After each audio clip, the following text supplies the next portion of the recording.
So we're now going to move. Yeah, time to talk about something completely different. And now for something completely different. So we were just talking about Marilyn Monroe movies, and now we're going to talk about Crimson Peak from 2015. Sarah, you get to describe this one. Mia Wachowski, and I forgot to pull. I think it's Wasikowski, but Wasikowski. It's hard to pronounce. Plays Edith Cushing, a young woman who marries Tom Hiddleston, because wouldn't we all, and gets taken back to his creepy, creepy manor and finds out the secret behind Crimson Peak. It is a very gothic story. Spoilers, because we always spoil things. Yeah. I showed this, or had Theo watch this, because I grew up reading gothic romances in the 70s, which is a terrible time for romances because that rape romance was a thing of the 70s as well. Gothic romances were a little less problematic, but they always featured young, innocent women going to creepy manors and finding out the secret behind what was really going on there. And that is what this movie is. Yes, the one thing you haven't mentioned is Tom Hiddleston's character's sister is, I think it's his character's name is Thomas Sharp, and his sister is played by Jessica Chastain, and her name Lady Lucille Sharp. Yes. The other impetus, you did not say this, so I'm going to bring it up. I had Sarah watch The Vampire Lovers, which I billed as gothic, and it is gothic. It's gothic in like setting, specifically, a little bit of the tone, a little bit of the atmosphere, a little bit of the characters, but also it's from the 70s, and so women show off their breasts, and like it isn't really gothic in terms of like story at all. So well, and here's what's, I was just starting to watch the Red Letter Media Group talk about the Haunting of Bly House, or whatever that is, which is the Bly sequel Manor. Bly Manor, which is this not really a sequel, but from the people who did Haunting of Hill House, and they called it gothic. And I think what The Vampire Lovers was missing, because not all gothics are romances, right? But what Vampire Lovers was missing to me was mystery. There was no mystery to Vampire Lovers. There is, I think The Vampire Lovers also has like just a teaspoon of thriller in it, and that's it. It's also missing the thriller aspect, which often goes with gothic, but I'm not always, I don't think. Right. I think gothic is often a mix of horror and mystery, and then gothic romance. Obviously, you then add romance to the entire thing. So yeah. But I get the feeling, I saw this like not in the theater, a few years ago, and it stuck with me. And I rewatched it because I made you watch it, and it's it's from our favorite director, Guillermo del Toro. Yes. Note the sarcasm in my voice, or the joke. I mean, there are things I like a lot about Guillermo del Toro. I'm mostly just joking, and Guillermo del Toro is a fine and great director, and many people love him. I'm just joking because the most recent movie I think I've seen of his was The Shape of Water, which did not work for me. No, me neither. And I think he has reoccurring problems that you can see in Crimson Peak pretty I have things to say about him later, but not I say that like I'm going to talk it down to him or something. Say things about him. This has all sounded too negative. Guillermo del Toro seems like a wonderful man. Like literally, I mean that he seems like LACMA of all his stuff. I think I'd love to have a beer with him. Oh my God, I'd love to know Guillermo del Toro. I don't love his movies. I'm sorry, Guillermo, but he sounds like a wonderful man. Yeah. Anyways. Where were we going with all of this? Here's my question to you, Sarah. Talk to me about why you like Crimson Peak. Okay, so it's not the dialogue and it's not the story. The visuals are great. Guillermo del Toro is really good at visuals. And this is true. The blood mud that seeps up from the cracks, the manor that has like just a hole. It's not realistic, but it is like over the top, and I don't mind that it's over the top. Yeah. I also like that I've been thinking about this since I was rewatching this. Guillermo del Toro is someone who can show you the monster and it's fine. Because Yeah. in most movies, you see the monster and you're like, I don't care. And I'm really sick of flower faced vagina teeth monsters. I've seen them. I've seen them so many times and they're not scary. They are not scary to me. No. So, but Guillermo del Toro does great monsters. And so you have these ghosts, Yeah. like he full on shows you the ghost. There's a little jump scariness to it that I could do without. But the horror isn't the monster. The horror is that that's her mother. And her Yeah. mother looks like that now. And the horror is that those are the dead wives and that's how they look. So it He doesn't really gets matter that that you part right. see them because Yeah. the visually, yeah, they're gross and weird, but that's not the really horrifying thing. The really horrifying thing is that these used to be people and these used to Yeah. be I lovely, don't know if we beautiful said it. We're people. spoiling Crimson Peak. I forgot if we said I that. did say it. I Okay, did good. say it.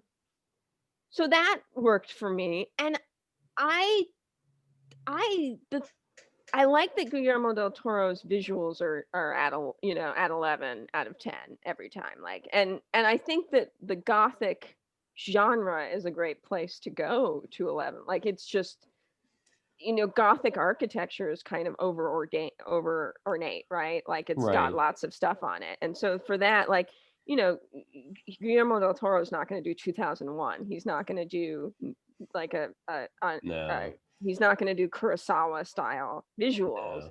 So I think that works really well. I Right. don't know if you want me to go into what I don't think works. Well, the story, I think, I know you don't love the story, but you haven't talked about the story yet, and I would think the story for this is fairly gothic. The story is very Gothic, and I like it. I like that Hiddleston's character is so tragic. That he does terrible things, but you end up feeling bad for him, but it still doesn't excuse the terrible things. And so when, again, spoilers, he dies at the end, it's kind of like, it would have been hard for him to keep going anyway, like because he had an incestuous relationship and had Yeah. murdered previous wives and was really under the thumb of his sister. I like that Yes. dynamic. The problem with almost all Guillermo del Toro movies is the scripts are never very good. I think Pan's Labyrinth, I'd struggled with, Crimson Peak, That's funny. Pan's Shape Labyrinth of is the one that I Water. like. I haven't watched it in a while, but Pan's Labyrinth is the one that I like the most out of like Devil's what I Backbone can is think. my favorite, and I that's like haven't we're seen going that. way back. Yeah. And it's just the I love going over the top with the visuals, but he has his characters and the dialogue have this bluntness, and he has it in Shape of Water too. And I don't remember Pan's Labyrinth well enough, but it's like you have a scene where um, her father's gonna confront Tom Hiddleston over um the fact that he's clearly just there to marry her and take her money, and it is just dumb the way it is done, and it is just like, hey, you're here to do this, and Tom Hiddleston's like, no, I'm not. And that's kind of it. Like there just so many, there are a few better written scenes, but a lot of them are like, just on the nose, nothing subtle. And it's fine for the visuals to be unsubtle, but like it's just characters like It's so I have a theory about Del Toro, which is going to lead me into a point I'm going to make about this compared to the Vampire Lovers. So follow me on this. So Guillermo del Toro, you love B movies. I like B movies, love them, mm-hmm, depends on the thing. I mean, we both like off the beaten path movies. right. Guillermo del Toro is somebody who lucked out for whatever reason, and I'm not lucked out. I mean, I mean, he's skillful too, but like it takes Yeah. luck on top of skill to get where he is in Hollywood, I think, just for anybody. And he is a B movie director who makes big budget Hollywood movies. Yes. And that is not a thing that a lot of people do. Like there Yeah. just aren't many of those directors out there. I And agree. I think you've all got the that power to 100%. him. Yeah, all the power to him for doing it, because it does lead to movies like Crimson Peak, where man, that house with the hole and the mud, as you say, and the moths that are on the walls everywhere. and like the hallway and the really I neat really wish ghost we'd spent more monsters. time. I wish we got into the manor faster. We spent Yeah, it's like we spent so much time setting up their relationship, but it was also dumb and pointless in a way. It's just like she's gonna end up with him. Like it's like yeah. what about that? Get to that manor faster and then draw the horror of like the fact that she's being drugged and doesn't know what's going on and her husband's not having sex with her. Yeah, and he has a really, on top of like really interesting visuals, like it's really that he has great, like he knows how he wants to frame the shot. Like I don't know that his framing is super unique, but Hmm. it's there's a love to how he frames things, I think. Like even Hmm. in The Shape of Water, which I'm not, I mean, I don't love that movie, but man, it looks pretty. And I also in Yeah. that movie you get to see the monster a lot and it looks really cool. Yeah.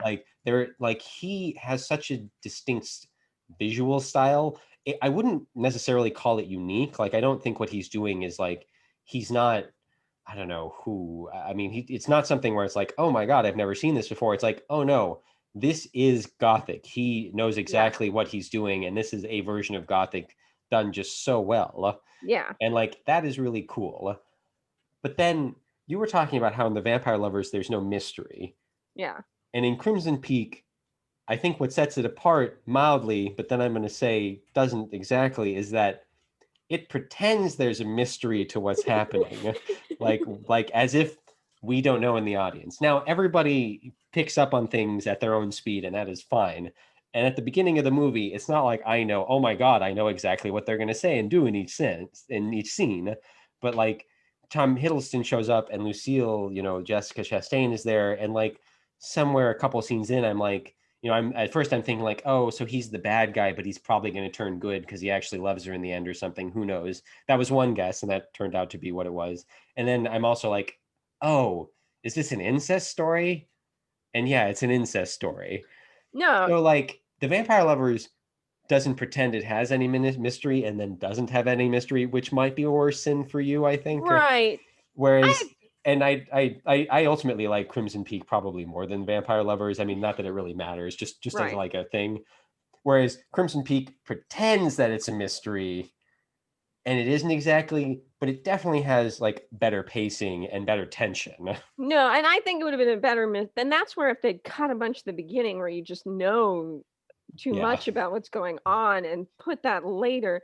But it yeah. is a mystery to the Edith Cushing character. She doesn't know what's really going on. This is So true. That's true. and I enjoyed watching her put together the clues. And I even thought some of the silly bits, like that they have like some kind of recording phonograph, like that made me feel Right. like I was watching BioShock or something like Yeah, that. I was watching that and I'm like, this doesn't make logic. Like, there's a certain part where like she also just leaves that, and like there's all these parts where I'm like, I don't think logically this all makes sense. But the story, I mean, it is, again, the visuals are dialed to 11. So when you dial your visuals to 11 and it's Yeah. stylized like that, you're allowed to do things And and it not break the movie. that's where I totally agree with you about B movie director, because I was watching this and I'm like, who's the audience for this? Like, because in theory, I'm the audience for this because I'm so excited that like here is a Gothic story on screen, Yeah. but like it makes me think of even the Dawn of the Dead remake where it's like, but this is not the dialogue for that kind of a movie. Like you Not go really. big with the visuals, with the atmosphere, with the characters, and then you go subtle with the dialogue and the story, or at least not even subtle, like subtler, like just like make, like you said, make it more of a mystery, make it. Or you stylize the But dialogue a certain way, and right, instead but the like dialogue is just kind of like, but hey, where's your nose? Knock. I love that Edith was just haunted by her dead mother, and that Yeah. there was no mystery there. But that's a place where I liked that it was just like, oh, ghosts following her. Like that sucks. That Yeah, really sucks. this is interesting because like you point out that I like pretty movies all the time, like Kurosawa movies, and I like this movie because it's really pretty too. But in this case, you also like it because it's really pretty. It's your kind of pretty movie. There's Yeah, lots of color, there's lots of interesting design, yeah, and so I think you probably enjoyed it more than me, though. I mean, I think we both agree that it's a troubled but interesting movie. But yeah. it's not interesting because it's not really interesting because the story is interesting. I don't think No, and it's not without character. It's just but the like the story is characters. like such a like a cutout, like paint by numbers story too. Right. It's at 11, but it's at 11 of what like, oh, the doctor, like in these gothic romances from the 70s, the doctor was always the good guy, Poor, and poor he's the good Charlie guy here Hunnam. Poor here Charlie too. Hunnam gets nothing to do in this movie. We talk No. about poorly written women characters. Like the two women in this movie are the most interesting characters, and Charlie Hunnam, who plays the doctor, is just he's vanilla white man. Yeah. He's But just nobody. that's what that character was in those books. And I Yeah. mean, on one hand, like, are you counting on an audience of the women who liked the books in the 70s that they, read in the 80s and 90s? Like, but on the other hand, like, but who else, like, who do you think is coming to this otherwise? Like, Well, and really, I mean, really, it's the like when they made, probably what was it, Tintin or Rintin or I forget I that. don't Like, remember that this movie did that well in the box office. In fact, I'm going yeah, to look that up. But also, Guillermo del Toro has a built-in audience for people that are probably like probably totally. 40 down to like 20 right now, But it I'd does say. make Whereas me think like, of Tintin, where it's like who's the audience? Like, I don't know. Let's see, what did this do? But here, it budget was probably 55 million, and the box office was 75 million. So that's not a flop, but it's not yeah, really a yeah. successful movie. Like and like I think there was, people like, what is it? And yeah, that's like an okay thing, and then you make money off of the lifeline of the longevity of the movie. So that's like a shrug for the box office. So it didn't even really do that well necessarily. So you're Yeah. right, it maybe even had a problems with its audience. Yeah, and I mean, it's such a unique little, mess of a movie that I don't see myself watching it again anytime soon, but I wouldn't rule out, because if I'm in the mood for that kind of a movie, what are my options? I mean, I guess I need to look more at Hammer films and see if they made anything else. But I'm not Yeah, as into the 70s aesthetic that way, no, and that's the problem is those movies are like stage movies, and I enjoy the camp that I don't think you do, and Yeah, I don't I like the can stagey look of them. And it's, what did we watch? An Actor's Revenge? Like, that was all on a stage, but they made it look really cool. But yeah, and like, the cinematography doesn't work as well like as yeah, the cinematography in Crimson Peak or something else. it takes It away from the I mean, atmosphere, I because said everything looks so crisp and like it's on a stage and it's been manufactured, and that takes away from the creepy dark weirdness that you get with like, Right, and I said Hammer films, but I meant the Vampire Lovers because I don't know Hammer films that well. yeah. It may be different for the other films, but I going back to sort of bringing this around a little bit. I think the the Vampire Lovers never is a mystery, and it doesn't pretend it is, and that maybe again worked a little Right, better for me than for you. And again, Crimson Peak still has way more interesting visuals just in concept right. alone.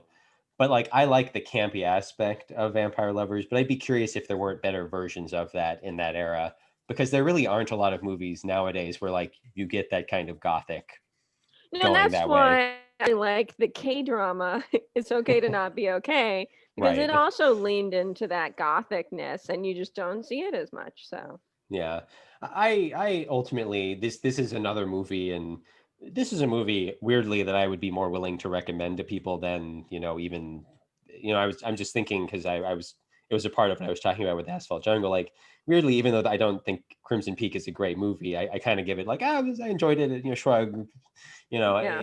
I'd be more willing to recommend it to people because the visuals are so interesting, or the Yeah. design and the visuals are so fun to look at. They might be a Yeah. little overdone in places, and some of the effects, even though the design of the ghost monster is really neat, even though it just looks like rubber in a few scenes, and I don't enjoy that. But otherwise, Mhm. like the tooth and the red clay that's like covering Yeah. some of the other ghost monsters is really neat. So, Yeah. anyways, yeah, Well, I'm glad you enjoyed it somewhat, because that was not one I recommended to you because I thought you would like it right. necessarily. Yeah, yeah. No, I I didn't totally think get you'd why. hate Yeah. it either. It's No, not. no. I enjoyed it.